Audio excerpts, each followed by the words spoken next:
Hi, my name's Andy and I work for a group called the Pace Trust, and we do assemblies, a bit like this one, and RE lessons and lunchtime clubs. And I want to introduce you today to my friend. Here is my friend, Fishy. Can you see him? Now, do you want to say hello, Fishy? Maybe at home you want to say hello, Fishy. Should we do that on three? Ready? 1, 2, 3. Hello, Fishy! And I want to tell Fishy that I love him. Now, maybe you could help me do that. On three, we're going to shout, Fishy, we love you. Ready? 1, 2, 3. Fishy, we love you. Well, I don't know whether he heard that because, well, he's underwater.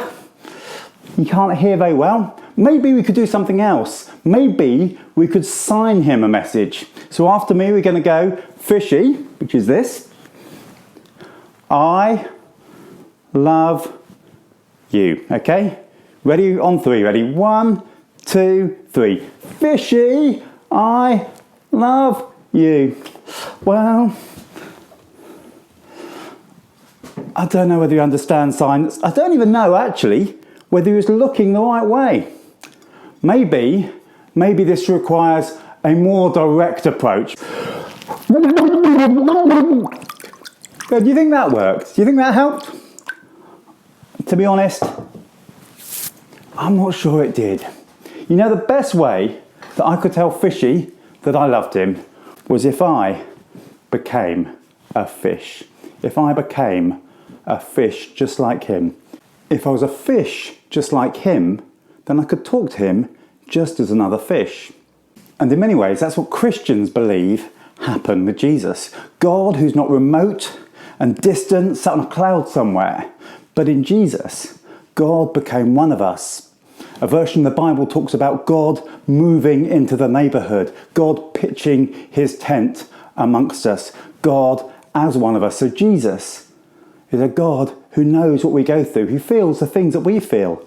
The Bible tells us he felt sad at times and happy at times. He felt lonely at times. He feels all the things that we feel.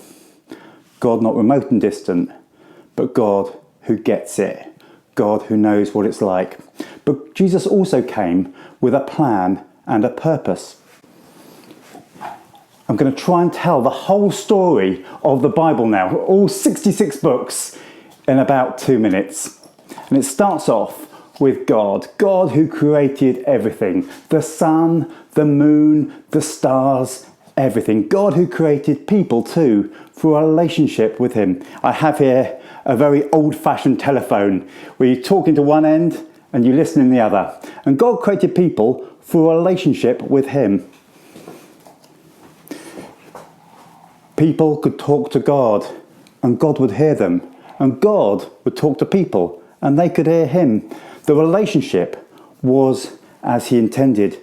But people decided they didn't want a relationship with God. People decided to break that relationship. So here we have a problem.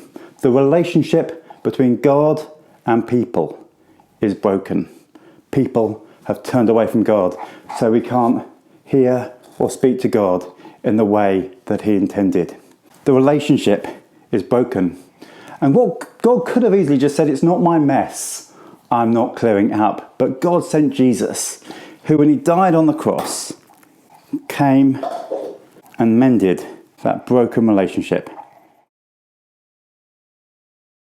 When he died on the cross, God restored in Jesus that broken relationship. So now we can talk to God. And one thing you do notice is that relationship seems to have almost got closer because we have a God who understands what it's like to be human, what it's like to go through the things that we go through. So I don't know what you're going through today. I don't know whether you're having a good day or perhaps you're having a bad day, or maybe a day that's a bit good and a bit bad. But my challenge is maybe today you could tell God how you're feeling, knowing that he gets it. He understands. If you're having a great time, share that with him. He delights to know the good things that are going on in our lives. And maybe if you're having a bad time today, you can share that with God too. Or maybe if it's just an ordinary day, maybe you can share that too with God. What we have is a God that knows what it's like. a God who gets it, and a God who understands. So shall we pray? Dear God, thank you that you love us, you understand what it's like to be human, you understand what it's like to face all the things that we face. Help us today. Thank you that you rejoice when we rejoice, and you're sad when we're sad, and that you walk with us every day, and that you want to be in a friendship with us. Amen.